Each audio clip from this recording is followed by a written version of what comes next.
you, sir. Thank you. Okay, thank you. Oh my goodness, look at that.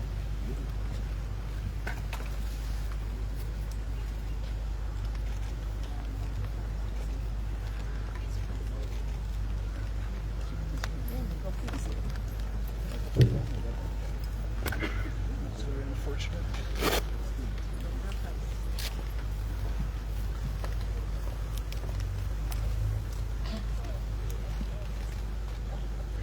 You may kindly take a seat.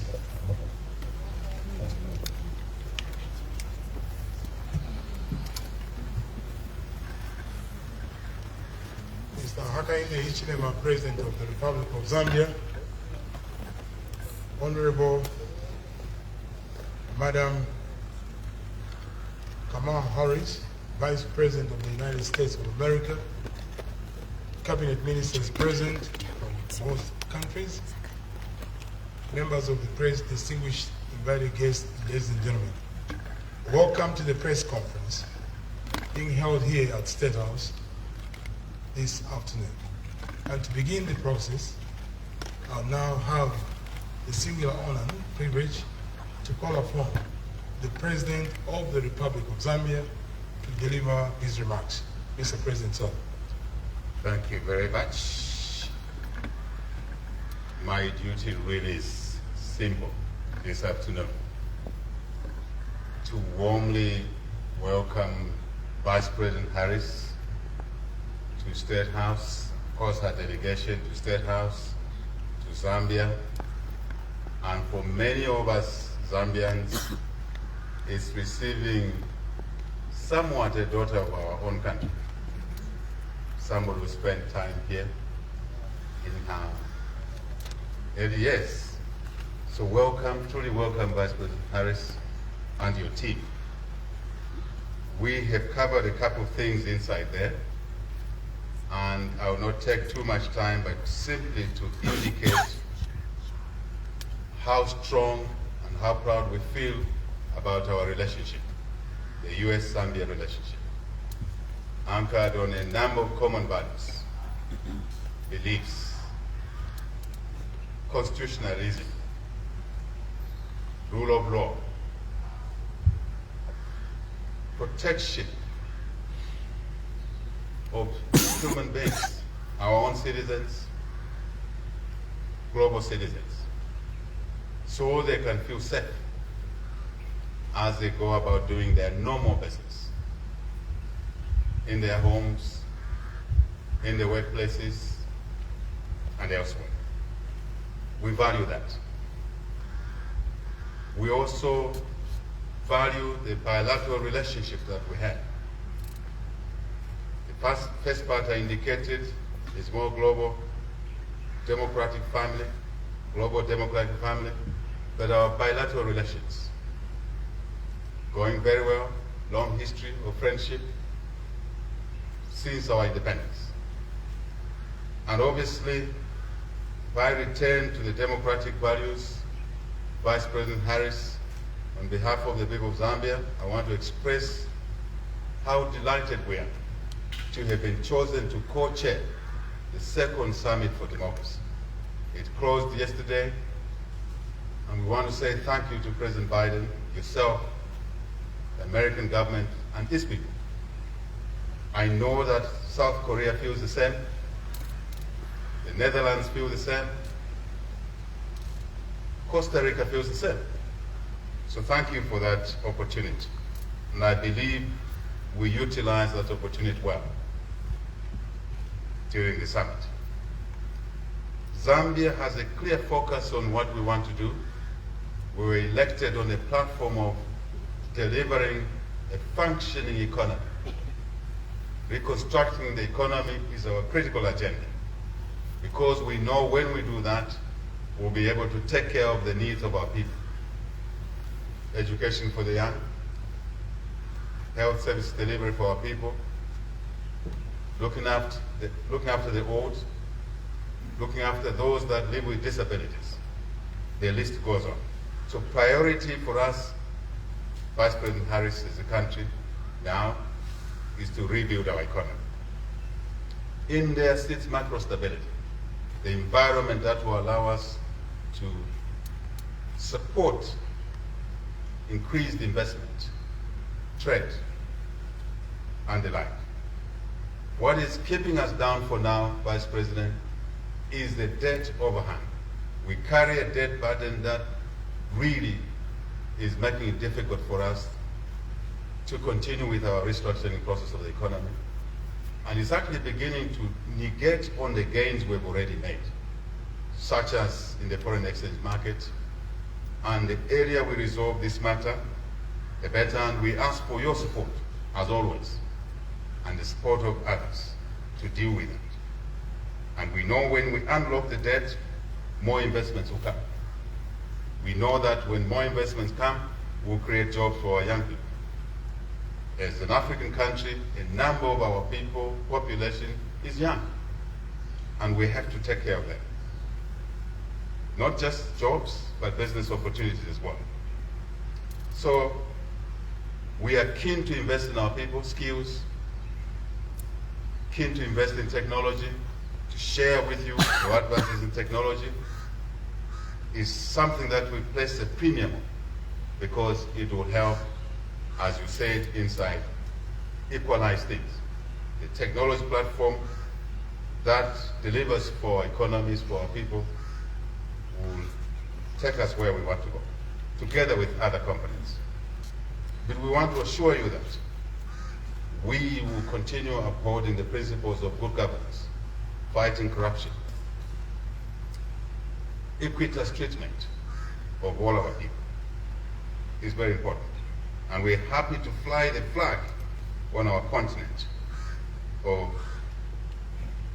being a democratic country, by choice, not by persuasion, by America or by anyone, our own choice.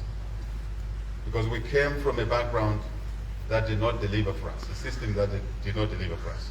So you can be sure that we will, of course, encourage cooperation, but before you persuade us, we'll be running the road of democracy, because we believe in that. And we're very pleased to know that your own priorities, your own support, historical support to us as a people, American people to Zambian people, is well appreciated. You've made announcements in a number of areas. You will do that in other areas. I think that's your forte. I will simply say we appreciate that support, historical support, and ongoing support. In many areas, commercial development, investments in areas of accountability, stability, which are essential ingredients to the economic growth agenda. I wish to say once more, welcome home.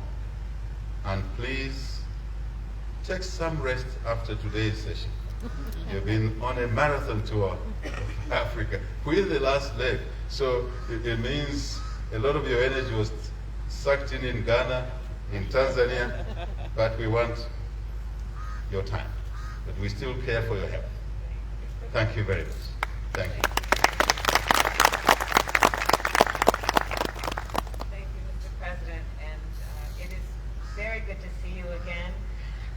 It was my honor to host you at the White House in 2021 and then to see you again at the U.S.-Africa Leaders Summit in Washington, D.C. last December. And it is wonderful to be in Zambia and to be back in Zambia. And I thank all here for the very warm welcome. My visit to Zambia has a special significance for me, as many of you know, and for my family. As you know, I visited Zambia, Mr. President, as a young girl when my grandfather worked here. My grandfather was a civil servant in India, and in 1966, shortly after Zambia's independence, he came to Lusaka to serve as a Director of Relief Measures and Refugees. That was his title.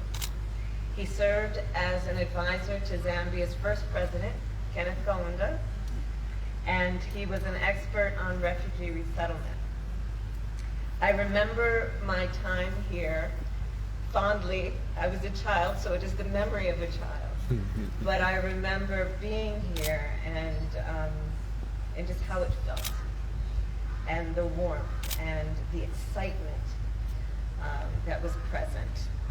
And in fact, I was talking with my aunt recently, and she was reminding me of the relationships that she made when she was working at, then it was called Lusaka Central Hospital, when she was working there with the physicians there.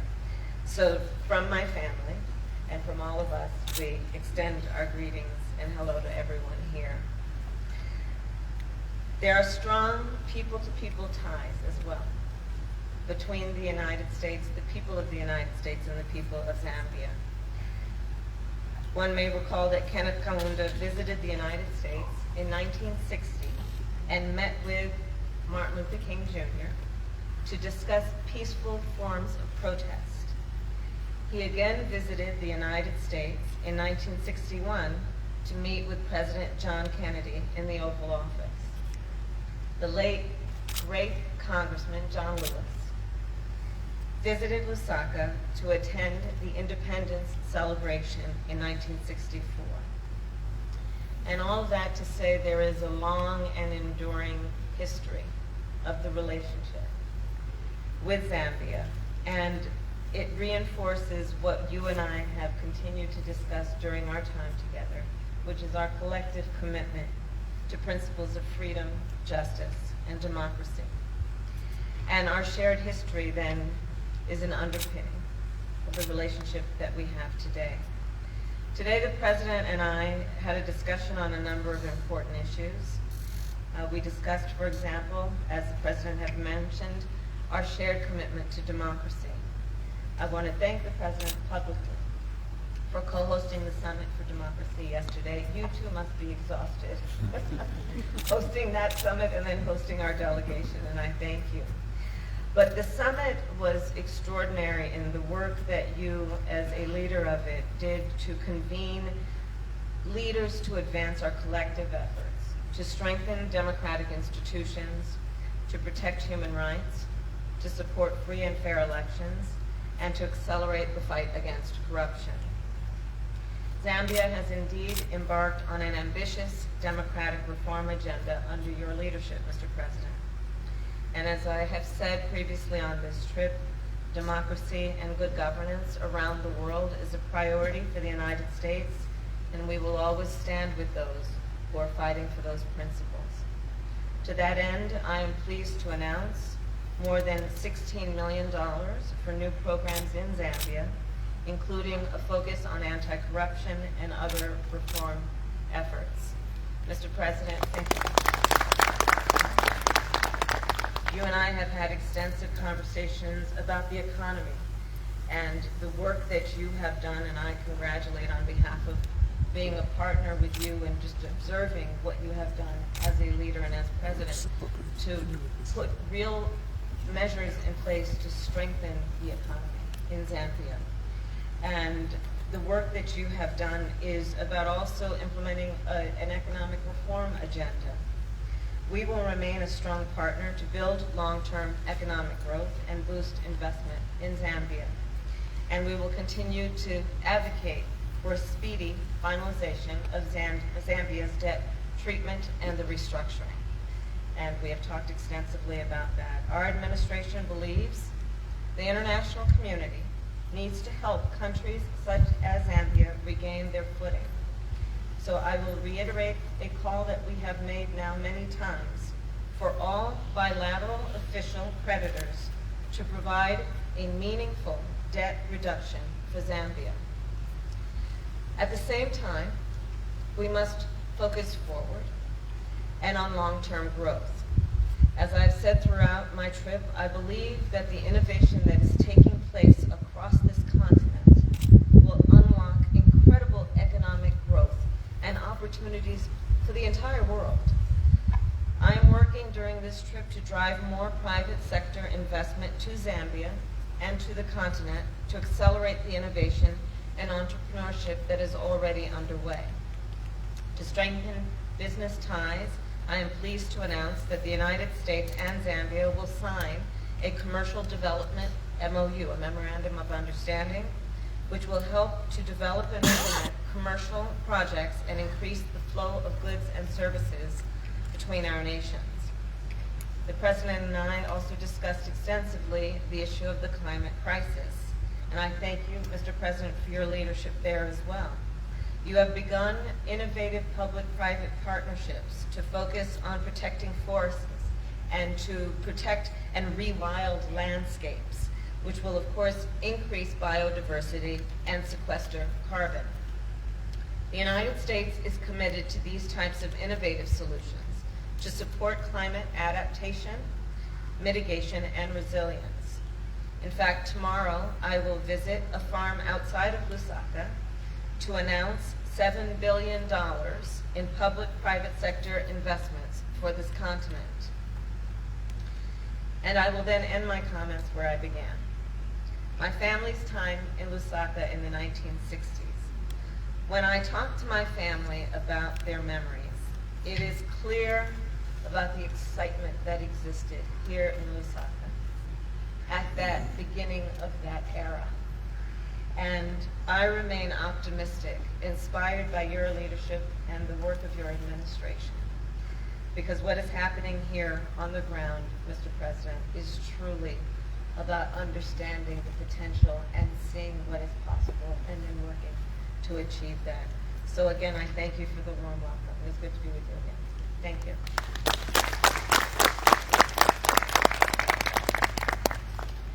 Madam Vice President and Mr. President will now take a few questions from members of the press who are in attendance.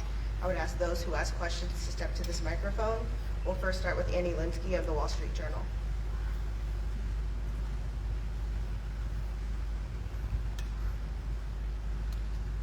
Madam Vice President, you've spoken about democracy and the rule of law at every stop in Africa. Given that, what is your comment on former President Donald Trump's indictment, and are you worried that his calls for protest could lead to a recurrence of the violence similar to that of January 6th? And a Wall Street Journal reporter has been detained in Russia. Do you have any update on his status? And what is your reaction to Vladimir Putin's decision to detain him? And for President Hichilema, what does Trump's indictment tell you about the example that the United States sets in terms of rule of law? I am not going to comment on an ongoing criminal case as it relates to the former president, but I will say, as it relates to the American citizen that has been detained by the government of Russia, we are deeply concerned. And I will state in unequivocal terms that we will not tolerate and condemn, in fact, repression of journalists, and that we are absolutely concerned about any attempt to in any way stifle freedom of the press.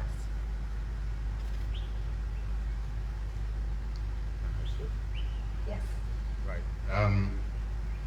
The indictment of President Trump, what does that mean to the rule of law?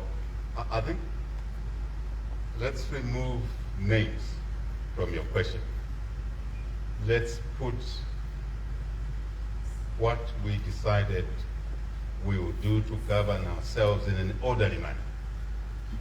First, our constitutions, bedrock law. Then secondary laws, other regulations. Create a platform or framework around which we agreed, either as Americans or Zambians, to govern ourselves. And so to live within those confines. And when there's transgression against law, it does not matter who is involved. I think that is what the rule of law means.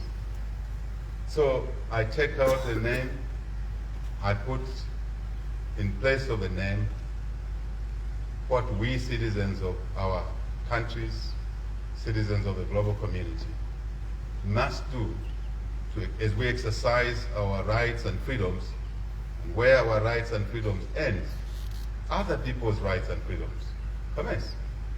This is universal, certainly for Zambia. This is the way it is. And here, Vice President, we have a scenario now when we fight against corruption, which is taking away resources from children and the sick, sometimes names are thrown into it and perceptions are created that are totally inappropriate, because transgressions against the law, if you take what belongs to the public, you have offended the law, and the name does not matter. That is my answer. Thank you. We'll now take a question from the Zambian media. May I see the hands? Okay. Right. Can I have that gentleman there, please come forward?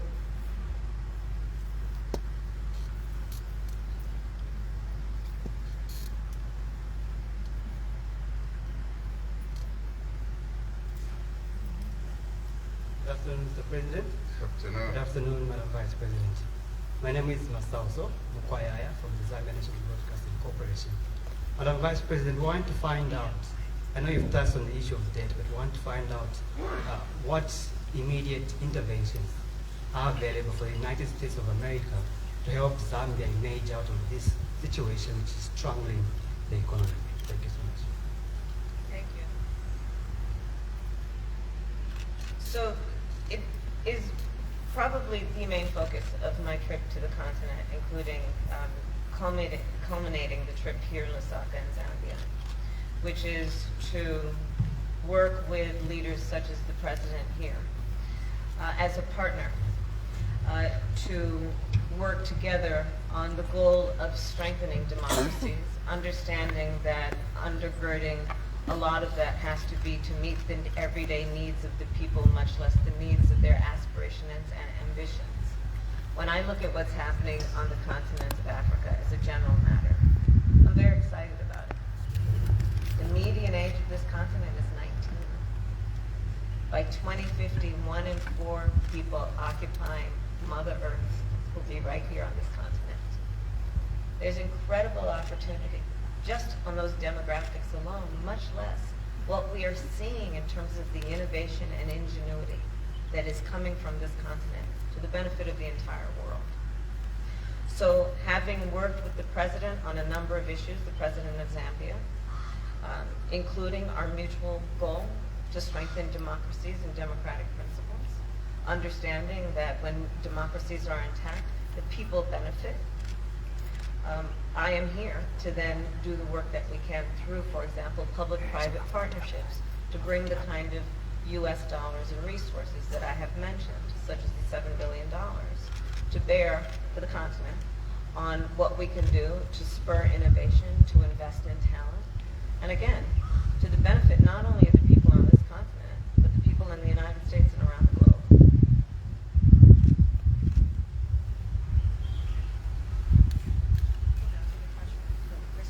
Of the Associated Press.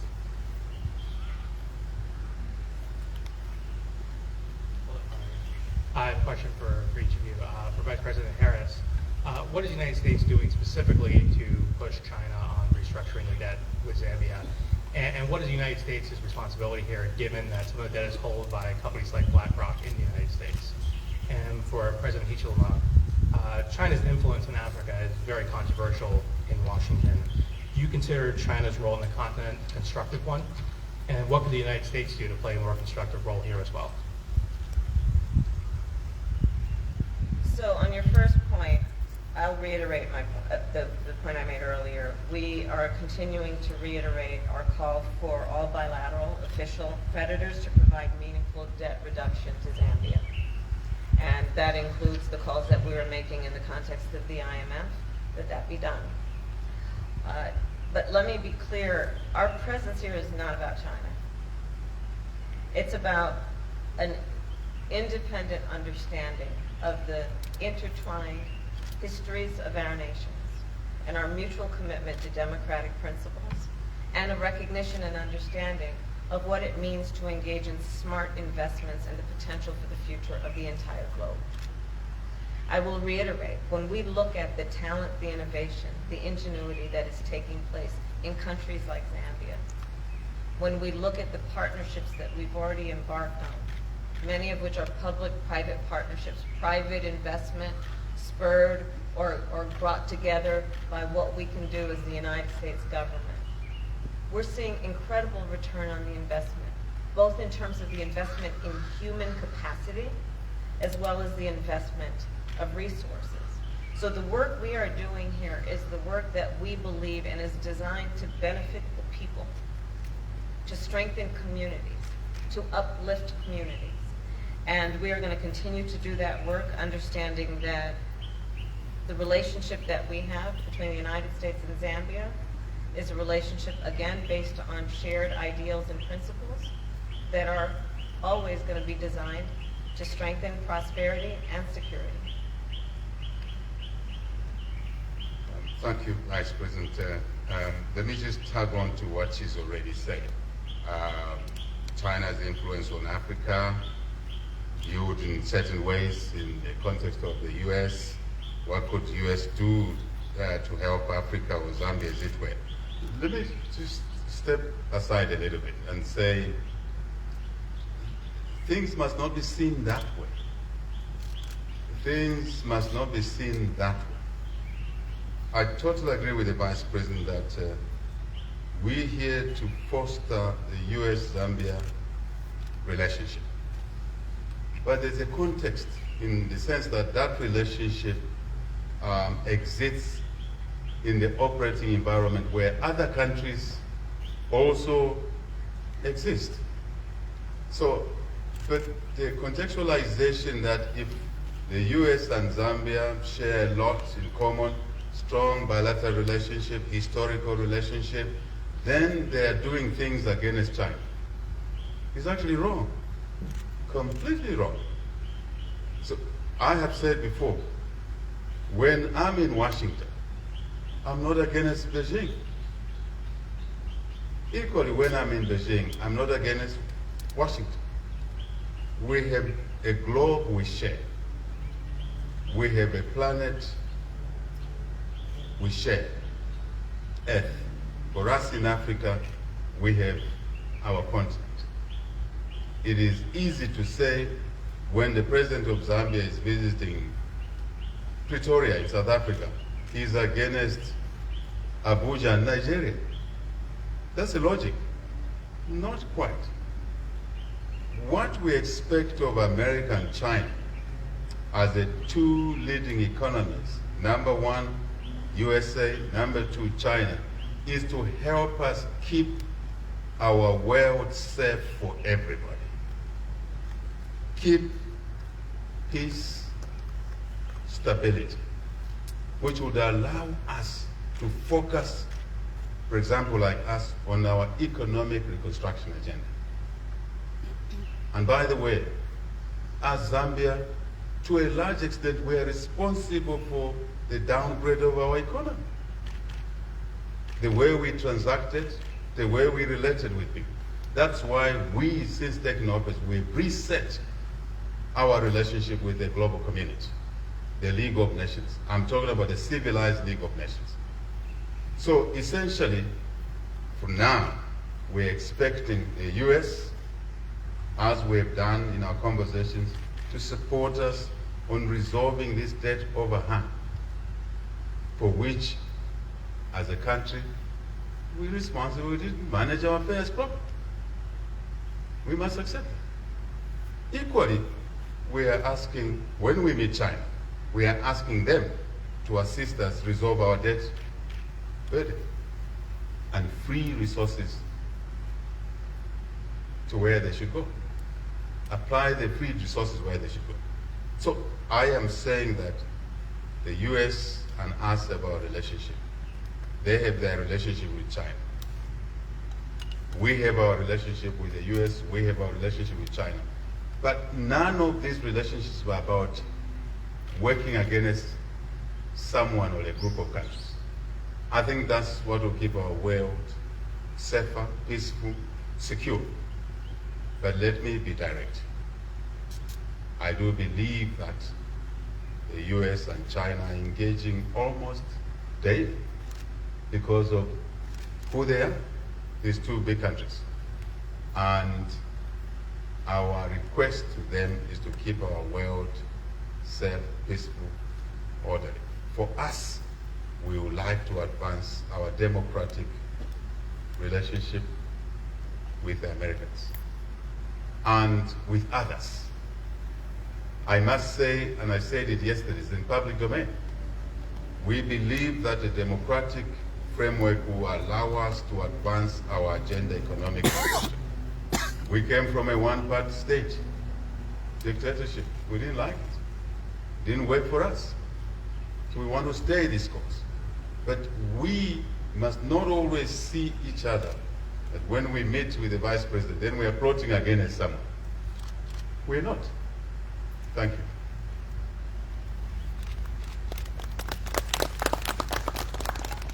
Thank you. We are now going to have the last question coming from the Zambian media. And I see. Okay, let's have a lady for a change. No. You must be careful. We have a vice president who is a lady. My sincere apologies. Ladies have the time. Good afternoon, Your Excellency, President Hakainde Hichilema, and good afternoon to you too, Madam Kamala Harris. My name is Stephanie Kunda from Mwewantu Media. My question is for the Vice President. Madam Vice President, what mechanisms are in place for the Zambian goods to be exported into the U.S. market? So we have been, that is a lot of the work that we are doing with the collaboration and the MOU that we are announcing today around the ability to have these kinds, to create a framework around the commercial relationships that we have. And so that is the work that we will continue to do. But I will say that in addition to the commercial development MOU, which is about the increase of the flow of goods and services between our nations, there is additional work that we are intending to do, which is about, for example, the work that I'm going to do tomorrow when I visit the farm and highlight the mutual concern that we have in addressing the climate crisis and thinking about how we can bring new technologies and innovative approaches to industries such as the agricultural industry. We intend to do the work of not only investing in the innovation that is taking there, we refer to it as smart agriculture, some refer to it as agri-tech, the application of technology to thinking about satellite technology, for example, and how that gives us data and information that we can give to farmers to give them a better idea of what the seasons might bring so they can make smart decisions about what type of crops to plant. This is the work that we are doing together as well, understanding that we can share and exchange ideas that will be to our mutual benefit. So we are doing that work, and we're also doing the work, and I will always do the work of uplifting the importance of gender equality and making sure that, for example, that we are paying attention to the needs of women and economic empowerment of women. I do strongly believe, I think most of us would agree, that when you lift up the economic status of women, you lift up the economic status of families, and all of society benefits. And so paying attention to those issues is part of an economic agenda, as well as anything else.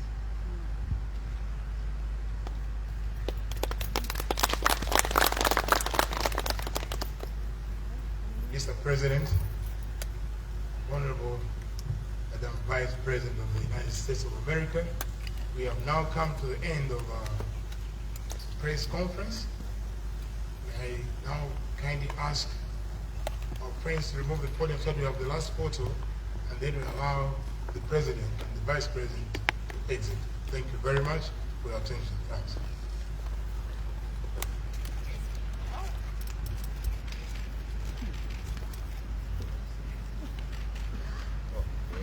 Right here?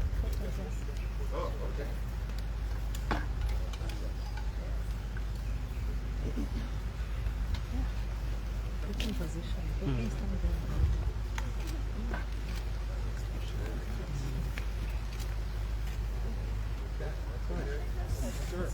Dude, you're blocking them. Are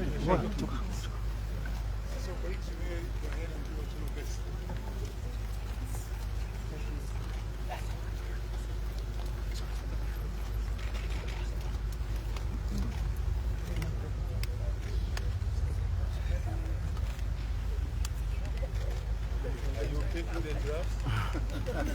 Then come closer. Yeah, it's let's push in. Yeah, up to the yes.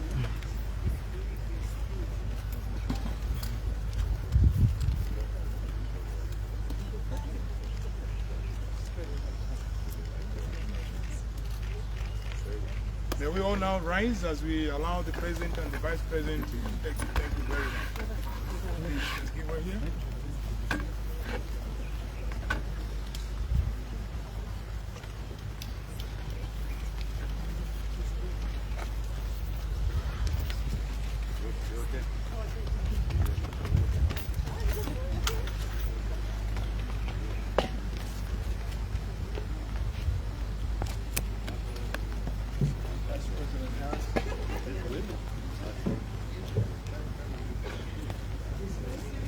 This is a two-way. Mulher.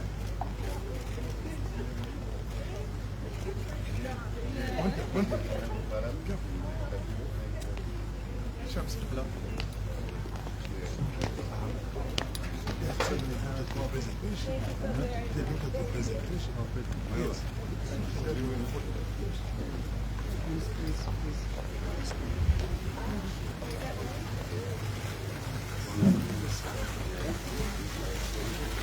Sorry, we're going to send.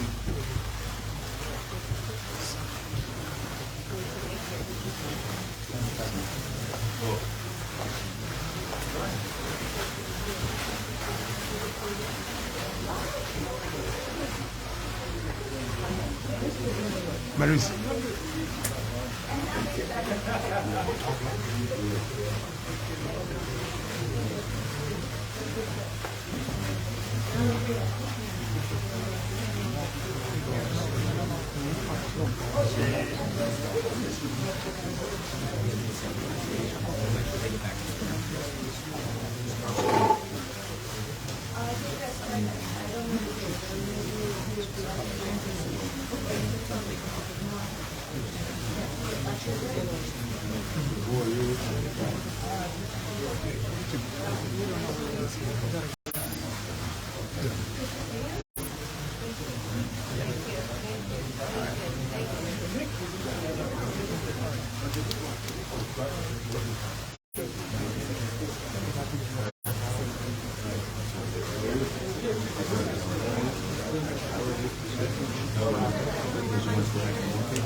Okay, yes, he needs to work.